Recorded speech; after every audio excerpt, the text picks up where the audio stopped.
Hello friend, pharma science में आपका स्वागत है। आज की वीडियो में हम बात करेंगे B pharma 6 semester pharmacology third, जो कि Rajiv Gandhi university of health science Karnataka के क्वेश्चन पेपर है। मुझे लगता है कि एग्ज़ाम करीब आने की वजह से बहुत सारे स्टूडेंट काफ़ी प्रेशर में रहते हैं, तो कोई बात नहीं। अगर आप ये क्वेश्चन पेपर सॉल्व करके जाते हैं तो पासिंग मार्क आराम से गेन आप कर सकते हैं, और आप थोड़ा बहुत और अच्छे से पढ़ के जाते हैं तो अच्छा नंबर भी आप प्राप्त कर सकते हैं, जो कि मोस्ट इम्पॉर्टेंट है बी फार्मेसी 6 सेमेस्टर स्टूडेंट के लिए। जिसमें से पहला क्वेश्चन है, classify एंटीएमेटिक्स with example, explain mechanism of action and use of domperidone. इसमें डोमपेरिडोन का मोड ऑफ एक्शन लिखना है और क्लासीफाई करना है एंटीएमेटिक्स को। तो चलिए सॉल्व करते हैं। तो सबसे पहले हम जानेंगे एंटीएमेटिक्स होता क्या है। दिस आर ड्रग प्रिवेंट या सप्रेस वोमिटिंग कॉल्ड एंटीएमेटिक्स। ऐसे ड्रग जो कि वोमिटिंग को रोकते हैं उसे एंटीएमेटिक्स के नाम से जाना जाता है। अब बात करते हैं इसके क्लासिफिकेशन के बारे में, जिसमें सबसे पहले एंटीकोलिनर्जिक, जिसके अंतर्गत डाइसाइक्लोमिन आता है। H1 एंटीहिस्टामिन, जिसमें प्रोमेथाजिन, डाइफेनहाइड्रामिन, डाइमेफिनद्राइनेट, डॉक्सिलामाइन एंड मेग्लोजिन आता है। अगला है प्रोकाइनेटिक ड्रग, जिसमें मेटोक्लोप्रामाइड और डोमपेरिडोन आता है। नेक्स्ट है 5-HT3 एंटागोनिस्ट, जिसमें ओंडास्ट्रोन एंड रोम्पेस्ट्रोन आता है। अगला है न्यूरोलेप्टिक D2 ब्लॉकर्स। ये D2 रिसेप्टर को ब्लॉक करते हैं, जिसमें क्लोरोप्रोमाजिन एंड ट्राइफ्लुमाजिन आता है। अगला है NKI रिसेप्टर एंटागोनिस्ट, जिसमें अप्रेप्रिएंट एंड फोस्फोप्रेसिएंट आता है। लास्ट है अर्जुएंट एंटीएमेटिक्स, जिसमें डेक्सामेथासोन आता है। सो फ्रेंड्स, ये एंटीएमेटिक्स के क्लासिफिकेशन थे। इसी क्वेश्चन में अगला पार्ट है, जिसमें डोमपेरिडोन का मोड ऑफ एक्शन लिखना है और उसको लिखना है। Block dopamine receptor in CTZ D2। CTZ means chemo receptor triggers zone. जो डोमपेरिडोन होता है ये D2 रिसेप्टर को ब्लॉक कर देता है। Domperidone has a similar mechanism of action as metoclopramide. Domperidone जिसका सेम मैकेनिज्म ऑफ एक्शन होता है मेटाक्लोप्रामाइड में। Its antiemetics efficacy is lower than metoclopramide. Metoclopramide की अपेक्षा डोमपेरिडोन में एफिकेसी लोअर होती है। हम बात करते हैं इसके यूज़ के बारे में। डोमपेरिडोन का यूज़ कहाँ कहाँ किया जाता है, किसमें यूज़ किया जाता है। Domperidone is an anti sickness medicine. ये एंटी सिकनेस मेडिसिन होता है। It's use in nausea vomiting. इसका यूज़ नोजिया में किया जाता है और वोमिटिंग में भी। Domperidone sometimes use to increase milk supply. Milk supply को इंक्रीज करने में डोमपेरिडोन का यूज़ किया जाता है। दिस मेडिसिन टू ट्रीट, ये मेडिसिन जो कि हार्ट बर्न में भी इसका यूज़ किया जाता है, ये हार्ट बर्न को रोकती है। अगला है domperidone. Domperidone is a medicine that increase the movement of food through the stomach and intestine. Domperidone इस मेडिसिन को लेने की वजह से स्टमक और इंटेस्टाइन में फूड का मूवमेंट बहुत तेज़ी से हो जाता है, जिसको पेरिस्टाल्टिक मूवमेंट के नाम से भी जाना जाता है। जिसमें पहला क्वेश्चन समाप्त होता है। इसमें टोटल 3 क्वेश्चन है, जिसमें से 2 क्वेश्चन करने को रहता है और हर एक क्वेश्चन 10 नंबर का रहता है। 2 क्वेश्चन अगर करने को रहेगा टोटल नंबर हो गए 20। सेम AQ के एग्ज़ाम में भी एक क्वेश्चन 10 नंबर का रहता है। टोटल 3 क्वेश्चन रहते हैं, जिसमें से 2 क्वेश्चन करने को रहता है। तो अगला क्वेश्चन है, right source, mechanism of action, adverse effect and therapeutic use of tetracycline. Tetracycline जिसका मोड ऑफ एक्शन लिखना है और उसका साइड इफेक्ट क्या होता है और यूज़ को लिखना है। These are class of antibiotics having a nucleus of 4 cyclic ring. इसमें 4 रिंग जुड़े होते हैं टेट्रासाइक्लिन में। All tetracycline antibiotics obtain from soil actinomycete. Soil actinomycete से टेट्रासाइक्लिन ऑब्टेन किए जाते हैं। हम बात करते हैं इसके क्लासिफिकेशन के बारे में टेट्रासाइक्लिन के।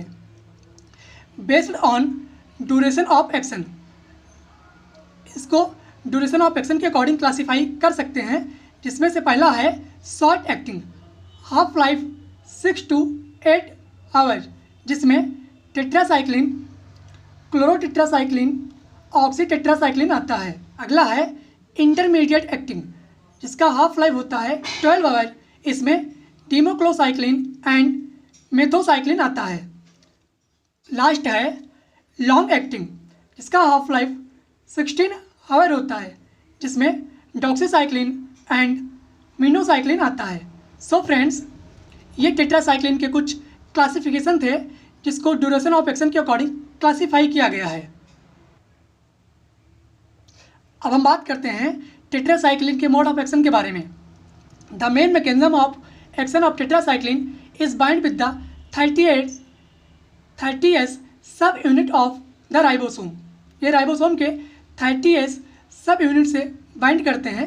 राइबोसोम के 2 सब यूनिट होते हैं, एक 30S एक 50S, and they stop their mRNA at the site of mRNA, जो कि RNA के साइट ऑफ mRNA को स्टॉप करता है। So the protein synthesis stop inside the bacteria and bacteria become dead. ये mRNA है टेट्रासाइक्लिन, जो कि 30S सब यूनिट से बाइंड करता है और पॉलीपेप्टाइडोन ग्लाइकोन लेयर को इनहिबिट करता है। जब पॉलीपेप्टाइडोन ग्लाइकोन लेयर इनहिबिट हो जाएगा, जिसकी वजह से प्रोटीन की सिंथेसिस नहीं हो पाएगी। जब प्रोटीन की सिंथेसिस नहीं होगी, फिर बैक्टीरिया डेड हो जाएगा। तो ये फ्रेंड्स मोड ऑफ एक्शन था टेट्रासाइक्लिन का। ये टेट्रासाइक्लिन का स्ट्रक्चर है, जिसमें hydroxyl group, methyl group, nitro group add हैं। अगर हम इसके कॉन्ट्रा इंडिकेशन की बात करें तो टेट्रासाइक्लिन प्रेगनेंसी के केसेस में नहीं लेना चाहिए। अगर टेट्रासाइक्लिन मिल्क के साथ लेते हैं तो ये कॉम्प्लेक्स बना लेता है, तो इसको मिल्क के साथ नहीं लेना चाहिए। हम बात करते हैं इसके एडवर्स इफेक्ट के बारे में।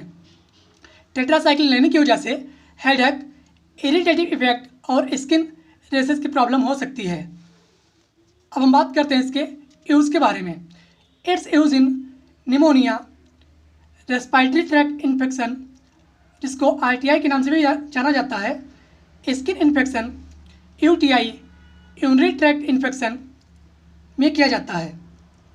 It's use to treat gram positive and gram negative both type of bacteria. ये ग्राम पॉजिटिव और ग्राम नेगेटिव दोनों प्रकार की बैक्टीरिया को किल करता है, इसलिए इसे ब्रॉड स्पेक्ट्रम के नाम से भी जाना जाता है।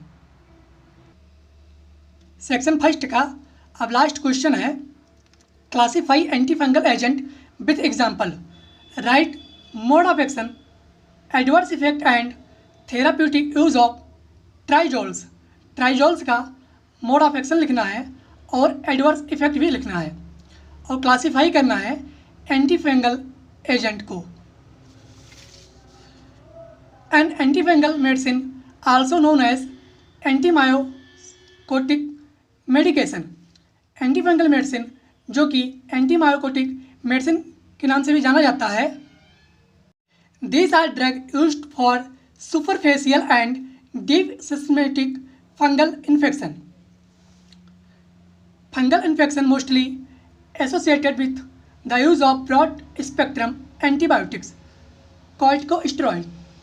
अगर हम इसके क्लासिफिकेशन की बात करें, एंटी फंगल ड्रग जो कि एंटीबायोटिक्स, एजोल और एंटी मेटाबॉलाइट्स के अकॉर्डिंग क्लासीफाई किया जा सकता है।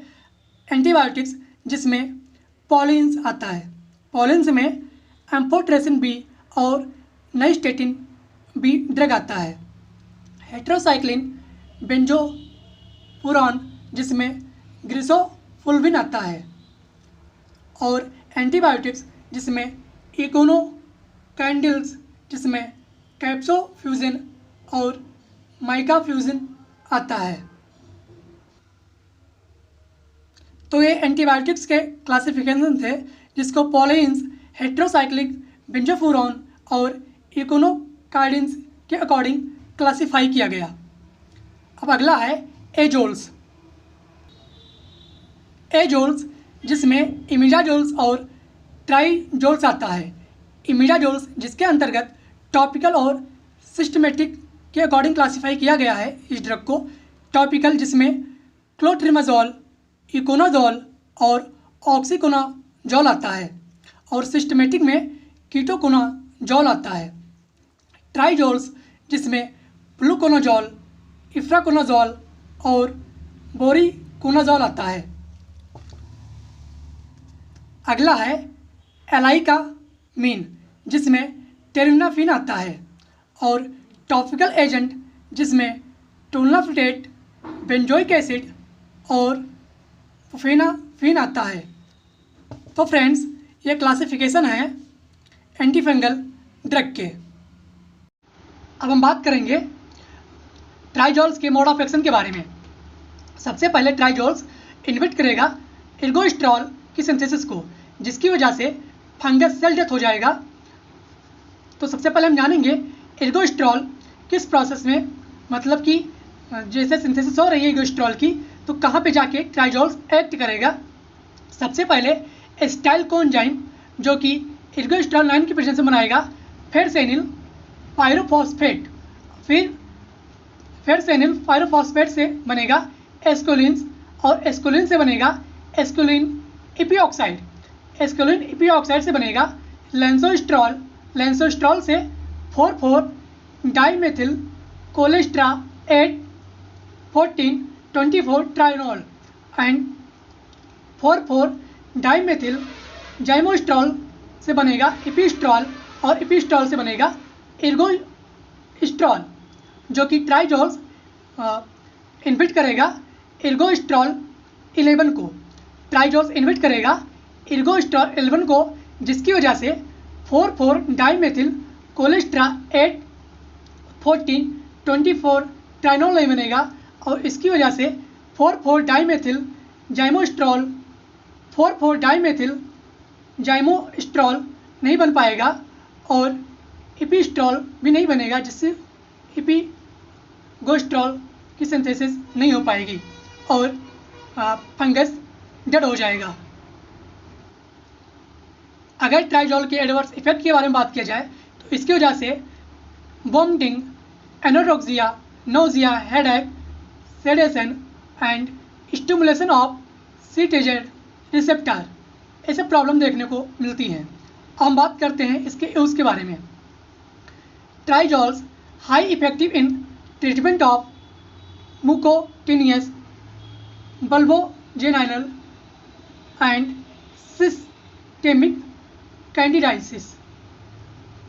It is use in fungal meningitis. इसका यूज़ फंगल मेनिंजाइटिस और सिस्टेमेटिक कैंडिडाइसिस एंड बल्बोजेनिनल में किया जाता है। Its treatment of fungal keratitis. So friends ये कुछ यूज हैं ट्राइजोल्स के। सो फ्रेंड्स यहाँ पे लॉन्ग क्वेश्चन समाप्त होता है और अगली वीडियो में हम बात करेंगे शॉर्ट क्वेश्चन के आंसर के बारे में, जो कि बहुत इंपॉर्टेंट है एग्ज़ाम के लिए। तो फ्रेंड्स अगर ये वीडियो आपको अच्छी लगी हो तो इसे लाइक करें, चैनल को सब्सक्राइब करें और ज़्यादा से ज़्यादा शेयर करें। Thank you so much.